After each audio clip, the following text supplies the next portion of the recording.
በስመ አብ ወወልድ ወመንፈስ ቅዱስ አሐዱ አምላክ አሜን።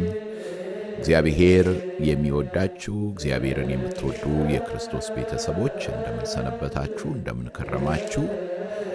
ይህ መጽሐፍ ቅዱሳችንን እናንብብ በሚል ርዕስ በየዕለቱ ከእግዚአብሔር ቃል የምናነብበት ፕሮግራማችን ነው። በዚህ ፕሮግራማችን ላይ ይሆናነሆ ከዘፍጥረት ጀምረን የእግዚአብሔርን ቃል በየዕለቱ ምዕራፍ በምዕራፍ እያነበብን እንገኛለን። መጀመሪያ ምዕራፉን እናነባለን፣ ቀጥሎ አጠር ያለ ማብራሪያ እንሰጣለን። እንግዲህ እስከ ዛሬ ምዕራፍ 1 ጀምረን እስከ ምዕራፍ 15 ድረስ ደርሰናል። ምዕራፍ 15ን ባለፈው ስናነብ እንዳያችሁት እንደተመለከታችሁት አብርሃምን እግዚአብሔር ከጠራው በኋላ ለአብርሃም የተሰጠውን ተስፋ እግዚአብሔር አምላክ በኦሪት ዘፍጥረት ምዕራፍ 15 ላይ ሲያጸናለት እንመለከታለን፣ እናያለን። በተለይ አብርሃም ለሰዶም ንጉሥ የተናገረው የእምነት ቃል ልብን ደስ የሚያሰኝ ነበር። ምን ነበር ያለው? እጄን ወደ እግዚአብሔር ወደ አምላኬ አንስቻለሁና ካንተ ፈትልም ቢሆን የጫማ ማዘቢያም ቢሆን አልወስድም ነበር ያለው። ክር እንኳን አልወስድም ነበር ያለው። ማለት ከብቱን ንብረቱን የሰዶምን ውሰድ ሲለው በፍጹም እኔ እግዚአብሔር አምላክ እርሱ ባለጸጋ አድርጎኛል። መንፈሳዊ በረከት ያገኘ ሰው የሚለው ነገር ቢኖር ይህንን ስለሆነ ማለት ነው። ስለዚህ ምዕራፍ 14 ላይ እንደዚያ ብሎ በእምነት ስለገለጸ ምዕራፍ 15 ላይ እግዚአብሔር አምላክ አትፍራ፣ እኔ ላንተ ጋሻ ሆናለሁ አለው እግዚአብሔር። እንደገና ቃሉን ሲያጸላለት እናያለን። እና አብርሃምን በዚያን ወቅት በውስጡ ያለውን የከበደውን ነገር መናገር ጀመረ። አብርሃም ምን አለ? ያለ ልጅ ነኝ ያለሁት፣ ቤቴን የሚወርሰው ማን ነው? ዘር አልሰጠኝም፣ የሰጠኝ የተስፋ ቃል አልተፈጸመልኝም የሚል ነበር። ስለዚህ እግዚአብሔር ለአብርሃም ያዘጋጀውን ለአብርሃም ብቻም ሳይሆን ለዘሩ በሙሉ ያዘጋጀውን ነገር በኦሪት ዘፍጥረት ምዕራፍ 15 ላይ እናገኘዋለን። እና ለአብርሃም አሳየው፣ ወደ ሜዳ ወጣው፣ ወደ ሰማይ ተመልከት፣ ከዋክብትን ልትቆጥራቸው ትችል እንደሆነ ቁጥር አለው፣ ዘርህም እንዲሁ ይሆናል አለ። እና እዚህ ላይ ነው እንግዲህ በተለይ በአዲስ ኪዳን ላይ በተደጋጋሚ የምናገኘውን ቃል የምናገኘው አብርሃምም በእግዚአብሔር አመነ ጽድቅም ሆኖ ተቆጠረለት ይላል። ዛሬ እንግዲህ ይሄ የተስፋው ቃል መዘግየት አንዳንዴ ከባድ ነው፣ ቀላል ነገር አይደለም። እንዲህ እንደምንናገረው ቀለል ያለ ነገር አይደለም። ስለዚህ አብርሃም እና ሶራ እንደ ቤተሰብ ያለፉበትን አስቸጋሪ ነገር እናያለን። በምዕራፍ 16 እንመለከታለን።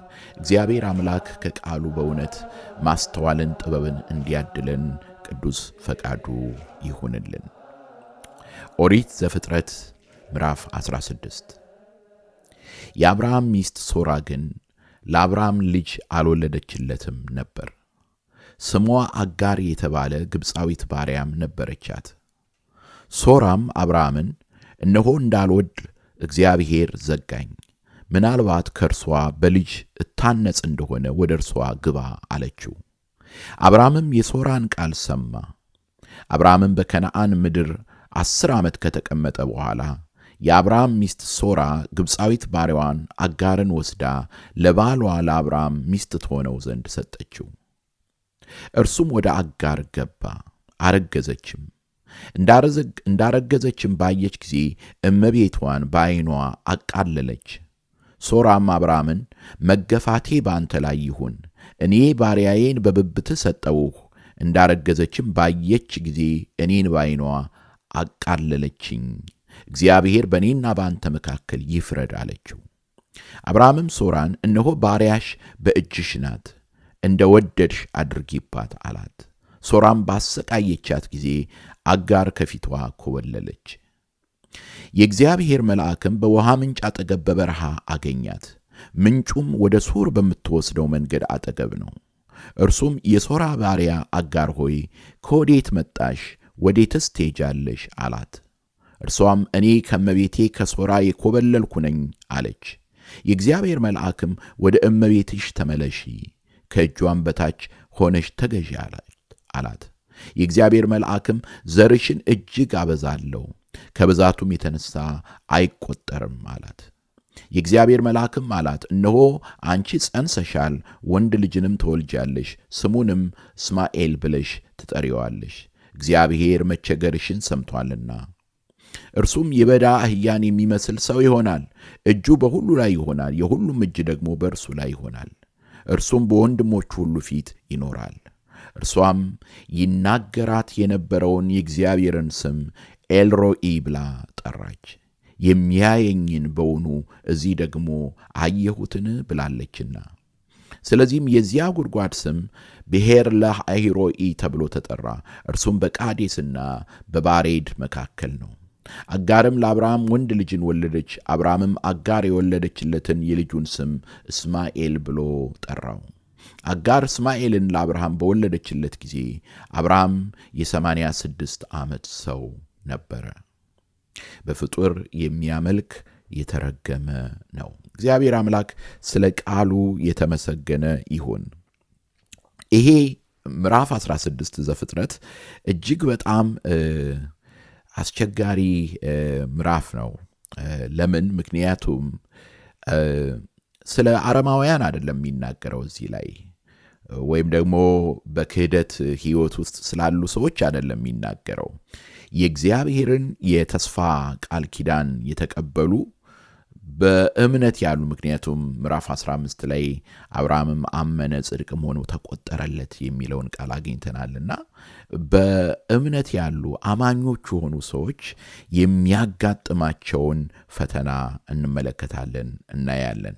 እና አንዳንድ ነጥቦችን ቶሎ ቶሎ እናንሳና ይህንን ፕሮግራማችንን እንደመድማለን። በዚህ አጋጣሚ ይህንን ፕሮግራም በየዕለቱ የምትከታተሉ እግዚአብሔር ይባርካችሁ ላለሁኝ።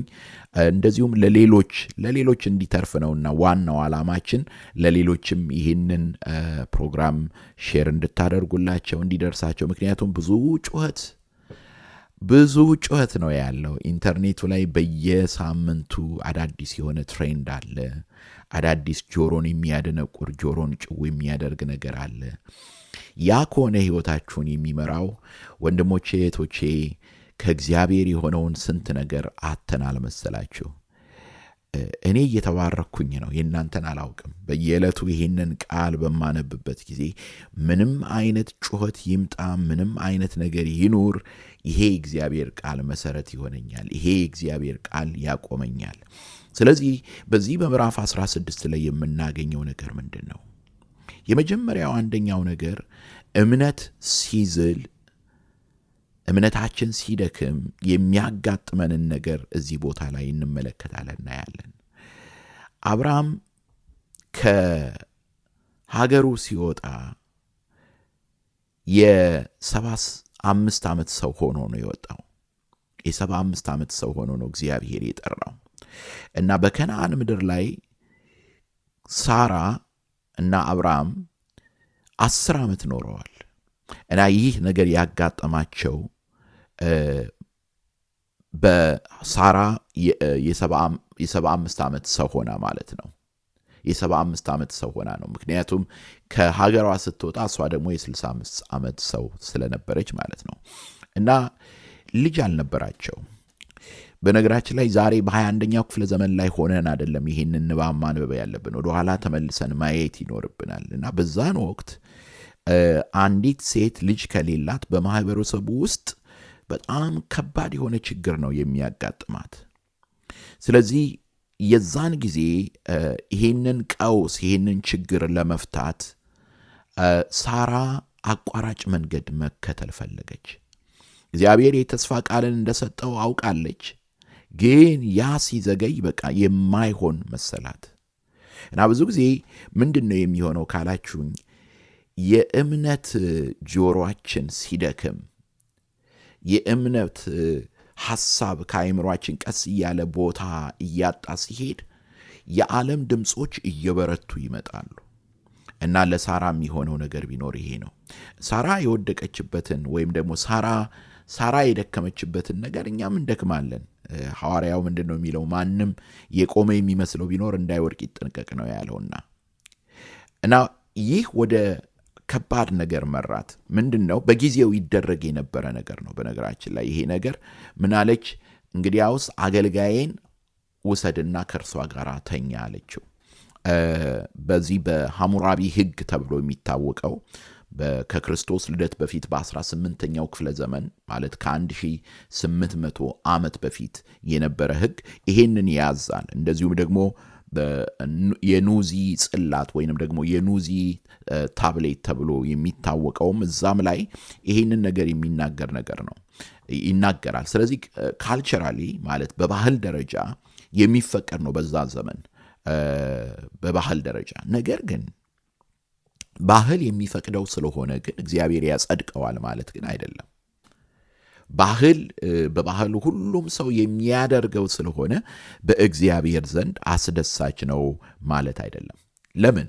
ምክንያቱም እግዚአብሔር ለአብርሃም ቃል ሰጥቷል። እግዚአብሔር ለአብርሃም ታላቅ ሕዝብ አደርግሃለሁ፣ እባርክሃለሁ ብሎታል።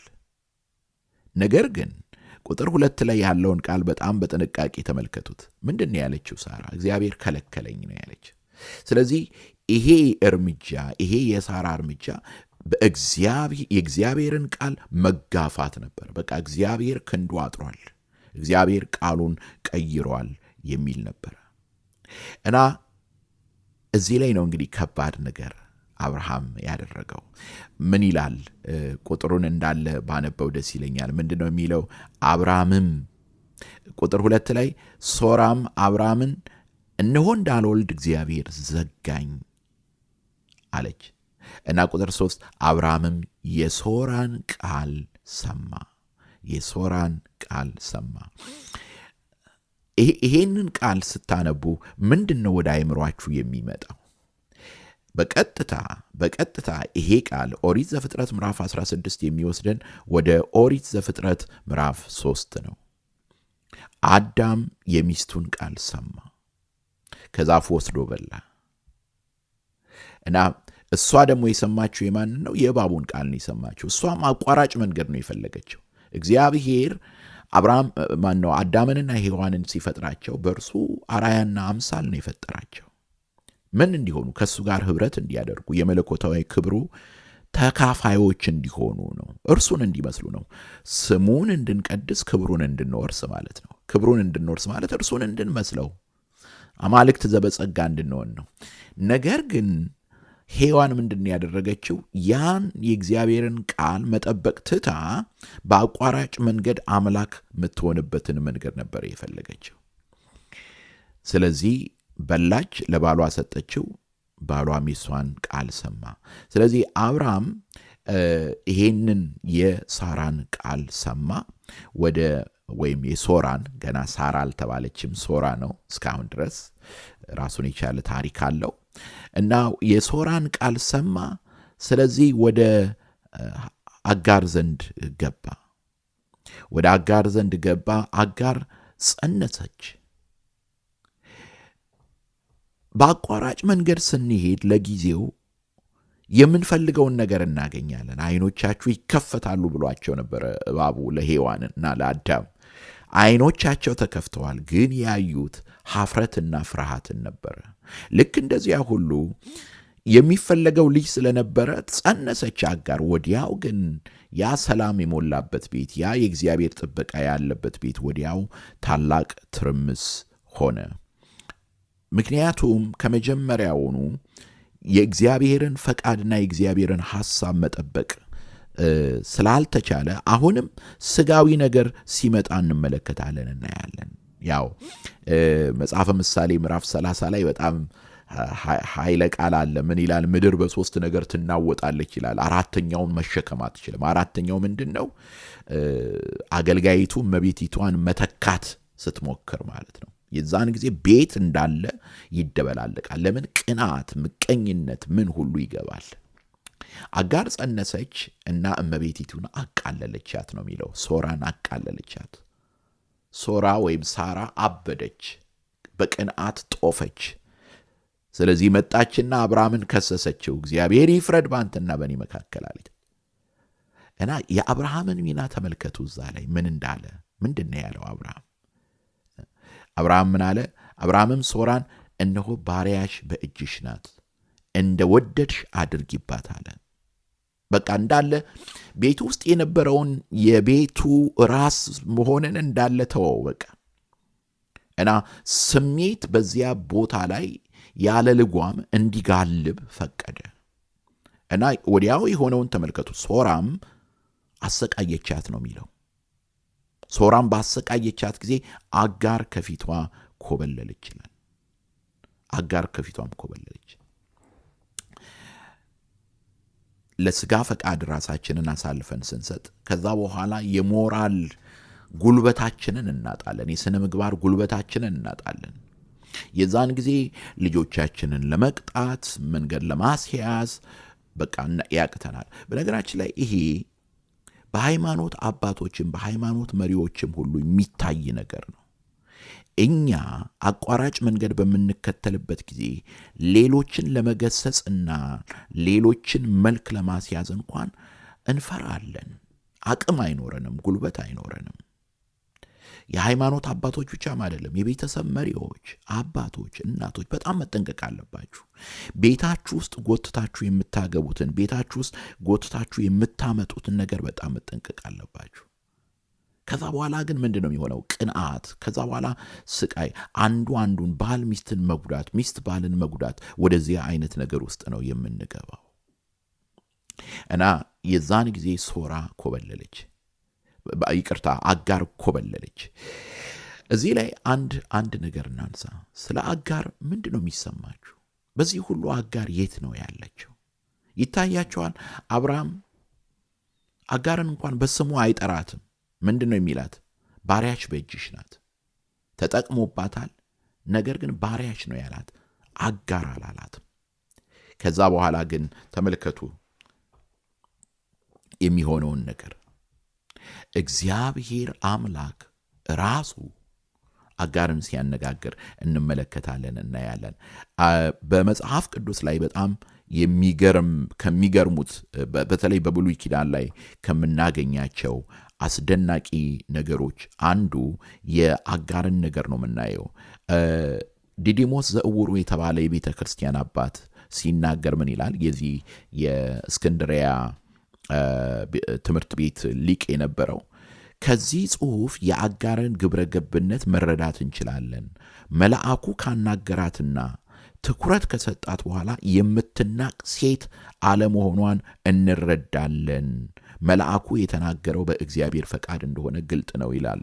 እና ለምንድን ይሄን ያለበት ምክንያቱም የነዚህን አርስተ አበው የነ አብርሃምን፣ የነ ይስሐቅን፣ የነ ያዕቆብን በምትመለከቱበት ጊዜ ለአብርሃም 6 ጊዜ የተስፋ ቃል ሰጥቶታል። ለይስሐቅና ለያዕቆብ ደግሞ አንዳንድ ጊዜ እግዚአብሔር እየተገለጠ ተሰጥቷቸዋል። ነገር ግን ከሴቶች መካከል እግዚአብሔር የተስፋ ቃል የሰጠው ለአጋር ነው። አጋርን ነው እንደዚህ መጥቶ ያነጋገራት። አንዳንድ ጊዜ መጠቀሚያዎች እንሆናለን፣ ግን እግዚአብሔር ያያል። አንዳንድ ጊዜ ደፍ እንሆናለን፣ እግዚአብሔር ይመለከታል፣ እግዚአብሔር ያያል። እና እኛ የምንነሳበት፣ እኛ የምንቆምበት፣ ለእግዚአብሔር ክብር መሳሪያዎች የምንሆንበት ጊዜ አለን፣ ቦታ አለን። ሰዎች የተለያየ ነገር ሊናገሩ ይችላሉ። ሰዎች ጣት ሊጠቁሙ ይችላሉ። ሰዎች የተለያየ ነገር ሊያወሩ ይችላሉ። ነገር ግን እግዚአብሔር እናንተን የሚያይበት ጊዜ አለ። አንቺን የሚያይበት ጊዜ አለ። አንተን የሚመለከትበት ጊዜ አለ። ስለዚህ እግዚአብሔር ምን አለ? ወደ እመቤትሽ ተመለሺ። የጭካኔ ቃል ሊመስል ይችላል። ከእጇም በታች ሆነሽ ተገዢ። ለምን? የእግዚአብሔር መልአክም ዘርሽን እጅግ አበዛለሁ፣ ከብዛቱም የተነሳ አይቆጠርም ማለት። የእግዚአብሔር መልአክም አላት፣ እነሆ አንቺ ጸንሰሻል፣ ወንድ ልጅንም ትወልጃለሽ፣ ስሙንም እስማኤል ብለሽ ትጠሪዋለሽ። የሚገርም ነው። ታላቅ ሕዝብ አደርገዋለሁ፣ ዘርሽን እጅግ አበዛዋለሁ፣ ከብዛቱም የተነሳ አይቆጠርም። እና ምን እንዳለች ታውቃላችሁ? እርሷም ይናገራት የነበረውን የእግዚአብሔርን ስም ኤልሮኢ ብላ ጠራች። የሚያየኝን በውኑ እዚሁ ደግሞ አየሁት። አሁን ትልቁ ችግራችን በመከራ ውስጥ ያላችሁ፣ በችግር ውስጥ ያላችሁ፣ በፈተና ውስጥ ያላችሁ የሚያየን እንዳለ አንረዳም። የሚያየንን ባየንበት ጊዜ የሚኖረን የልብ ረፍት፣ የዛን ጊዜ መከራችን አይታየንም፣ የዛን ጊዜ ሐዘናችን አይታየንም፣ የዛን ጊዜ መገፋታችን አይታየንም፣ የዛን ጊዜ እንደ ቁስ መቆጠራችን መገፋታችን አይታየንም። የሚያየኝን አየሁት አለች። የሚያየኝን አየሁት። ስለዚህ ዛሬ ይሄንን ትምህርት መደመደመው እዚህ ላይ ነው። የሚያየን አለ። መከራችንን የሚያይ፣ ሐዘናችንን የሚያይ፣ ጭንቀታችንን የሚያይ፣ ጉድለታችንን የሚያይ እርሱ አለ። የሚያየንን ማየት ግን ደግሞ እንዴት ያለ ታላቅ ነገር ነው። ስለዚህ ለአንዳንዶቻችን ሌላ አዲስ ሕይወት፣ ሌላ አዲስ ትዳር አይደለም የሚያስፈልገው። አንዳንዴ እንደዛ እናስባለን። ይሄ ትዳር በቅቶኛል፣ ይሄ ስራ በቅቶኛል፣ ይሄ ስፍራ አይበቃኝም፣ ይሄን ቤተክርስቲያን ትቼ ሄዳለሁ። አንዳንዱም እንደዛ የሚሆንበት ጊዜ አለ። ያ አይደለም። በመጣንበት መንገድ እንድንመለስ ነው። በመጣንበት መንገድ እንድንጓዝ ነው። እግዚአብሔር አምላካችን በእውነት እርሱ አስደናቂ በሆነው ጥበቡ፣ አስደናቂ በሆነው ምሕረቱና ቸርነቱ በእውነት የሚያየንን እንድናይ ዓይናችንን እንዲከፍትልን ቅዱስ ፈቃዱ ይሆንልን። በእውነት እንደ አጋር ሂጅራ ከሚለው ቃል ጋር የሚገናኝ ነው ይላሉ አንዳንድ ሊቃውንት። ማለት መሸሽ ማለት ነው። ሸሽታ ሄደች ማለት ነው። ነገር ግን የእስማኤል እናት ሆነች። ታውቃላችሁ፣ ያው ችግርም ያለበት ታሪክ ነው። ይኸውና እስካሁን ድረስ የሳራ ልጆችና የአጋር ልጆች እንደተጣሉ ነው። መካከለኛው ምስራቅ ላይ ያለውን ችግር በሙሉ ታውቃላችሁ። ነገር ግን አጋር ተመለሰች፣ እስማኤልን ወለደች። እስማኤልን አብርሃም ባርኮት ሸኘው፣ የብዙ ታላቅ አባት አደረገው።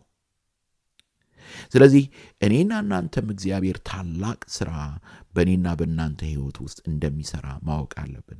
ያስተማረን የመከረን የአባቶቻችን አምላክ ስሙ ከዘላለም እስከ ዘላለም ይክበር ይመስገን። አንብቡት። በውስጡ እንደው አለፍ አድርጌ አንዳንድ ነገሮችን ለማሳየት ነው የፈለግኩት እንጂ በውስጡ እጅግ በጣም ብዙ ነገር ነው ያለው። በተለይ ከምዕራፍ 3 ጋር ያነጻጽራችሁ ተመልከቱት። እንደዚህም ደግሞ ከራሳችሁ ሕይወት ጋር ተመልከቱት። እግዚአብሔር ምንድን ነው የሚናገረኝ በዚህ ሕይወት ውስጥ በሉ። ለሌሎችም ሼር አድርጉት ይህንን ክፍል። ሰላም እግዚአብሔር ከእናንተ ጋር ይሁን። አሜን።